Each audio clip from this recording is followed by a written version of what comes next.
Dan saya beri peringatan, apakah ada orang-orang besar, orang-orang kuat, jenderal-jenderal dari manapun, apakah jenderal dari TNI atau jenderal dari polisi atau mantan jenderal. Selama 7 kepemimpinan presiden, Indonesia terus menanggung luka yang sama, kerugian yang luar biasa besar dari sektor pertambangan. Luka ini seperti tidak pernah sembuh karena terus dipelihara oleh 2 penyakit kronis pengelolaan yang ceroboh dan praktik ilegal yang merajalela. Selama 20 tahun terakhir, kerugian semakin membengkak dan menumpuk, tapi entah mengapa, hanya sedikit pejabat yang berani membuka angka sebenarnya. Mungkin karena besarnya kerugian itu membuat banyak pihak akan terkejut, bahkan tidak sedikit yang akan merasa terancam posisinya jika kebenaran tersebut dibuka terang-terangan. Indonesia adalah negeri yang dianugerahi kekayaan alam yang tidak terhitung. Di bawah hamparan hutan, gunung, dan sungai, terkandung mineral yang diburu oleh industri dunia. Namun, ironisnya, Indonesia seringkali hanya menjadi penonton ketika nilai mineral itu berpindah ke tangan orang lain. Dalam bentuk resmi maupun ilegal, kekayaan itu mengalir keluar tanpa sempat memberi manfaat layak kepada negara dan rakyat. 2 sumber kerugian terbesar itu berjalan berdampingan seperti bayangan gelap yang mengikuti langkah bangsa ini. Tambang legal yang melaporkan secara tidak utuh, serta tambang ilegal yang sama sekali tak tercatat dan merusak lingkungan. Kerugian pertama mungkin tampak halus, seolah-olah tidak dilakukan dengan niat jahat karena terjadi dalam perusahaan berizin. Namun di balik izin resmi itu, terdapat praktik yang menyebabkan Indonesia kehilangan potensi nilai mineral yang sangat besar. Selama bertahun-tahun, pejabat hanya menerima laporan mengenai berapa ton nikel yang diangkut, berapa ton tembaga yang dikirim, berapa ton bauksit yang diperdagangkan. Namun tidak pernah ada laporan lengkap tentang mineral, ikutan unsur-unsur berharga yang terkandung dalam batuan utama yang diambil dari perut bumi Indonesia. Mineral ikutan ini dianggap remeh, seolah tidak punya nilai signifikan. Pejabat menerima begitu saja alasan bahwa proses pemurnian mineral ikutan terlalu sulit dan tidak ekonomis, padahal justru di dalam mineral yang dianggap limbah, itulah tersimpan harta sebenarnya. Harta yang kini menjadi kunci teknologi dunia. Lantan, cerium, neodymium, samarium, europium, gadolinium, yttrium, dan belasan unsur lainnya. Total ada 17 unsur logam tanah jarang yang sangat penting bagi industri modern. Unsur-unsur ini adalah inti dalam pembuatan magnet super kuat, motor listrik, panel surya, turbin angin, baterai mobil listrik, hingga teknologi pertahanan dan semikonduktor. Logam tanah jarang itu seringkali ikut menempel pada batuan nikel, timah, tembaga, dan mangan yang diekspor Indonesia dalam bentuk mentah atau setengah jadi.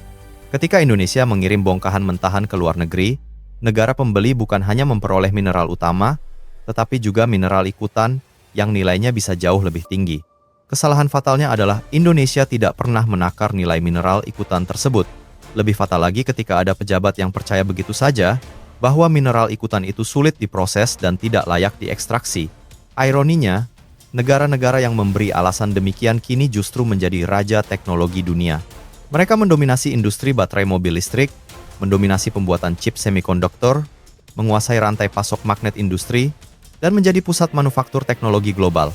Pertanyaannya sederhana, dari mana mereka mendapat bahan baku untuk memimpin industri masa depan itu? Banyak negara tersebut tidak memiliki deposit logam tanah jarang yang besar, maka tidak sulit menebak bahwa sebagian besar mineral itu berasal dari negara-negara yang mengekspor mentahan tanpa menyadari nilai ikutan di dalamnya, dan Indonesia adalah salah satu kandidat terbesar. Dalam artian tertentu, Indonesia selama puluhan tahun bukan hanya mengekspor mineral, tetapi juga mengekspor masa depannya, mengirimkan potensi teknologinya ke luar negeri tanpa mengetahui apa yang terkandung di dalam batuan yang dilepas begitu saja. Kerugian dari kebijakan seperti itu tidak langsung terlihat di kas negara, tetapi terlihat dalam ketertinggalan industri kita, dalam daya tawar kita yang rendah, dan dalam ketidakmampuan kita memimpin industri bernilai tinggi. Kerugian kedua jauh lebih brutal, lebih kasat mata, dan lebih merusak: tambang ilegal.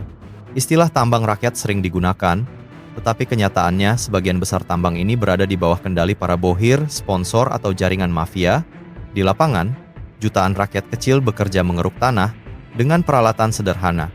Sekitar 5 juta orang menggantungkan hidup dari tambang semacam ini. Tetapi, mereka tidak pernah benar-benar menikmati keuntungan besar. Mereka hanya menjadi tenaga kerja yang upahnya kecil, tetapi risikonya besar. Sementara keuntungan terbesar justru mengalir kepada cukong-cukong lokal, jaringan penadah, dan oknum aparat yang menjadi pelindung operasi ilegal tersebut.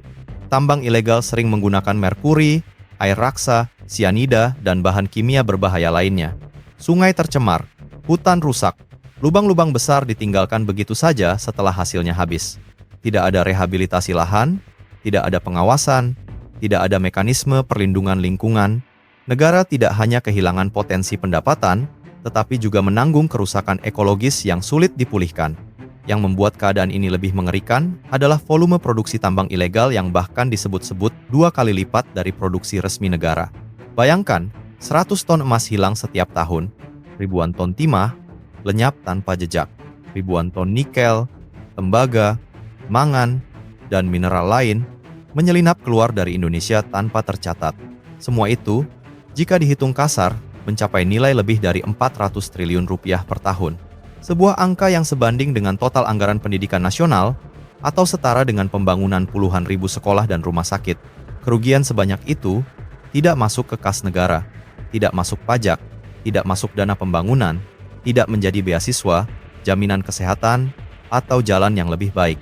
Semuanya masuk ke saku mafia dan oknum yang melindungi mereka.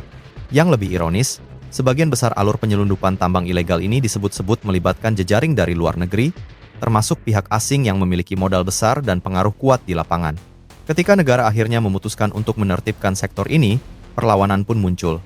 Pemerintah membentuk satuan tugas untuk memberantas tambang ilegal, sawit ilegal, dan pembalakan liar.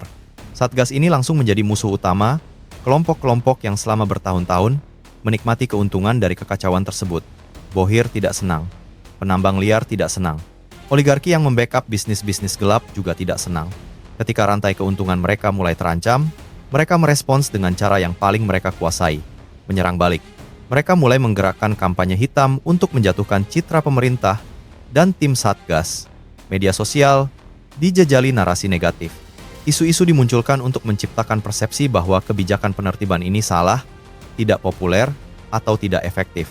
Tidak berhenti di situ, kelompok-kelompok ini juga mulai menyusun kekuatan politik untuk menjadi oposisi, berharap bahwa pada tahun-tahun mendatang mereka bisa menjegal langkah pembenahan ini.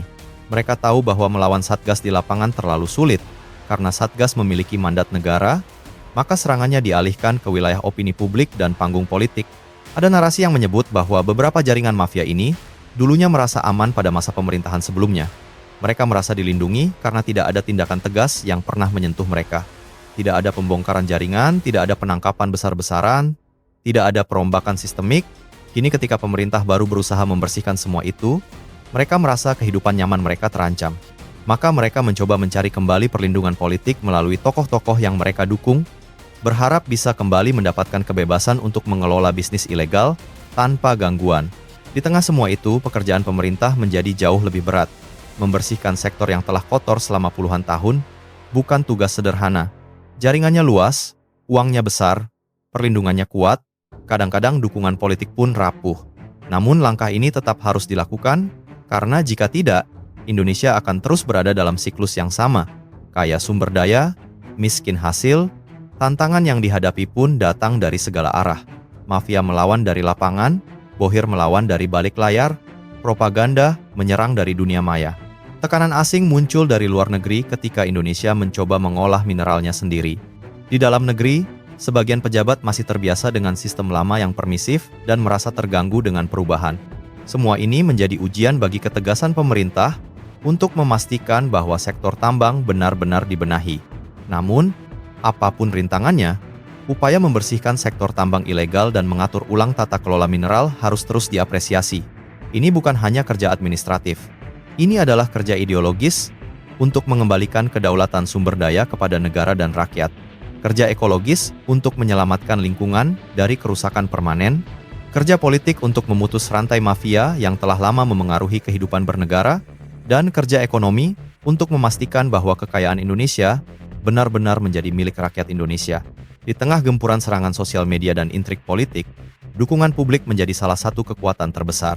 Masyarakat perlu memahami bahwa yang sedang diperjuangkan bukan hanya pemberantasan tambang ilegal, tetapi masa depan generasi Indonesia.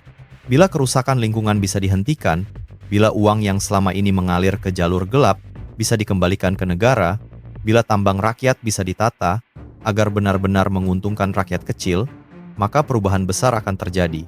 Gerakan menata sektor tambang ini bukan hanya soal menutup lubang-lubang ilegal dan membongkar jaringan mafia. Ini adalah upaya membangun ulang fondasi ekonomi bangsa. Indonesia tidak boleh lagi menjadi eksportir mentahan yang kehilangan nilai mineral ikutan, tidak boleh terus menjadi sasaran empuk bangsa lain yang memanfaatkan kelemahan administrasi kita, tidak boleh menjadi ladang bagi mafia yang mengeruk kekayaan tanpa peduli pada kerusakan yang ditinggalkan. Karena itu, langkah pemerintah dalam membentuk Satgas dan melakukan pembersihan harus terus disebarkan, diviralkan, dan didukung. Semakin banyak publik yang sadar, semakin sulit bagi mafia untuk memutarbalikkan kebenaran. Semakin besar dukungan masyarakat, semakin kuat posisi pemerintah untuk melawan kepentingan-kepentingan gelap yang ingin mempertahankan status quo. Pada akhirnya, narasi ini bukan hanya tentang tambang, ini tentang martabat bangsa, tentang bagaimana Indonesia selama puluhan tahun dipermainkan oleh sistem yang memiskinkan rakyat dan memperkaya segelintir orang, tentang bagaimana kekayaan alam yang seharusnya menjadi modal kemajuan, justru diekspor murah atau dicuri secara ilegal, dan tentang bagaimana sekarang muncul sebuah kesempatan untuk memperbaiki semuanya. Kesempatan seperti ini tidak datang dua kali. Jika publik bersatu mendukung upaya pemberantasan tambang ilegal dan pembenahan sektor mineral, maka Indonesia bisa bangkit dari keterpurukan pengelolaan sumber daya alam yang selama ini menghambat kemajuan. Dukungan itu tidak hanya berupa kata-kata, tetapi juga kesadaran kolektif bahwa perubahan tidak akan terjadi jika rakyat diam.